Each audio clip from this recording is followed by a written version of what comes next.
Hi, this is Mary from Village Green, and I'm here interviewing the organizers of Maplewood Woodstock. I'm going to let them take it away and introduce themselves, starting with Jamie Ross. Hi, I'm Jamie, and I just want to give you guys a heads up what Maplewood Woodstock is real quick. It's a 2-day music and arts event with food vendors and the beer garden and the kids zone. It's about 20 bands and 4 headliners, and I order the porta-johns. That's one of my big things. Next. Okay, it's Tom Kearns here. I'm the current chair of Maplewood Woodstock. And the other two gentlemen will introduce themselves, but before they do, the committee is a committee of 9 individuals. In addition to the 4 of us, we have Gary Shippey, Jim Robertson, Carrie Miller, Susan Rogers, and Katie Clayton. Hi there, it's Tarquin. I've been around since 2004 with Jamie and Gary and everybody else. Get this thing rolling from the great James Buchanan. I've worn a little bit of each and every hat in the committee. Well, maybe not all of them, but I've dabbled in T-shirts and helped with the music selection and the headliners and so forth. Kevy. Hey, I'm Kevin Chandler, and I guess I've been with this committee for maybe 10 years. It's kind of hard to keep track now. I do the food vendor coordinating. I'm on the music committee. I choose some of the headliner acts as well as the local bands, and then any number of things that need to be done during the course of the weekend. And Tom, you said you wanted to talk about the fact that you as organizers work closely with the Maplewood Township Committee and various staff in the township. Yeah, I mean, we have a great working relationship with the town. You know, obviously we have to utilize certain services of the town, the DPW, EMS, and the police for security. The Township Committee has always been big fans of the event as well. Our current liaisons are Greg Lembrick and Nancy Adams, and they're incredible to work with. They were really helpful in our decision to postpone and move it to a different date, and we worked very closely with them. And Liz Fritzen, the township clerk, I mean, she's been amazing as well. So we have a great working relationship with them. So let's talk about the decision to postpone. How did that come? I mean, guys, chime in. I mean, I'll take the lead, but chime in. We all got together and we're discussing the pandemic as everybody else is and the impact it has around the globe, but particularly within our community. So first and foremost, it was the health and safety of our community. We had to take that into consideration. And quite frankly, we don't know what's going to happen in July. We don't know what kind of restrictions are going to be lifted.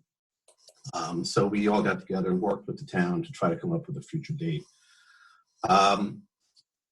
Also understanding that given how rough things are economically and that the local businesses who are our sponsors and help fund the event are going to be struggling through this, as is our suppliers. I mean, our production company, the T-shirt manufacturers and suppliers, I mean, they're all going through the same thing. So it was just prudent for us to postpone.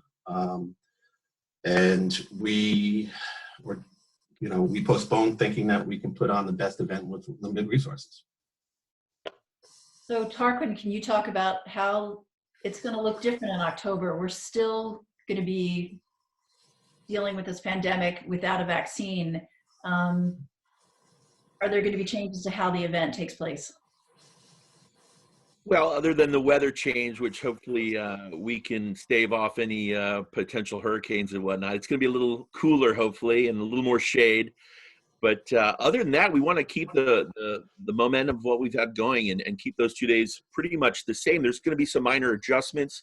We've got some new things coming out. For instance, we've asked another community member to help us with a canopy policy. This idea of having canopies up on the hill has been something we've been struggling with for a few years. First come, first serve it, what have you. But we are excited to introduce a new canopy policy and looking forward to that. It's going to be exciting and fun. of course, there are other events that may be pushing back into October as well. And so we want to be cognizant of those events and make sure that we're playing in the same sandbox with other folks in town. We haven't sorted through all those details yet, but where possible, we're going to work with Township. We're going to work with our vendors and supporters and sponsors. Wherever we need to be to help them is where we want to be. But other than that, the exciting news is part of the date selection for October is around one of the headliners. And so we were able to keep those guys in line, and we're still waiting for the ink to dry on the contract, but we're excited to have them, yet to be announced. So stay tuned. I think it'll be very, very exciting.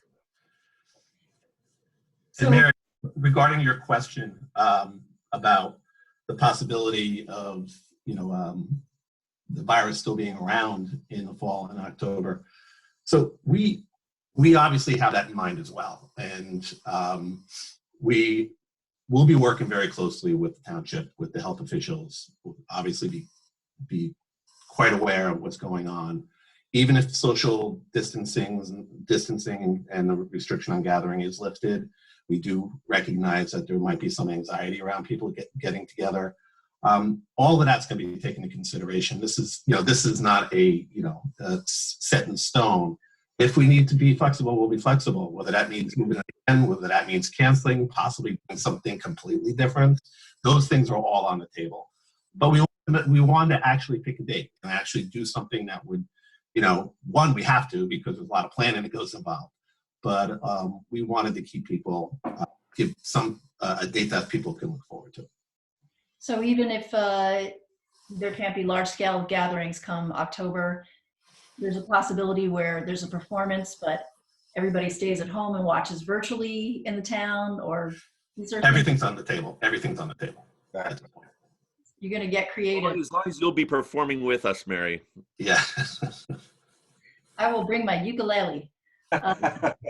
Yeah, there's been no discussion of a virtual festival. We're still hoping for the best and planning for that at the moment. So Terrific. And you're moving ahead with T-shirts and the special logo for this year as well? Yeah, I mean, all of the planning is still in place. We've obviously put things on hold as far as ordering stuff, but we were, prior to all this happening, we were gung ho, full steam ahead, and we did put the brakes on. But we have everything lined up. There will be some challenges, obviously, financial challenges as well as logistical ones. But yeah, we're excited. We're ready to go. Will it be possible this summer for local residents or people have come from further than our towns to see this event, but to be able to support you by buying some of the merchandise? Or That's our plan. That's our plan. We don't have specific plans because, again, we can't be going out and selling stuff at this point.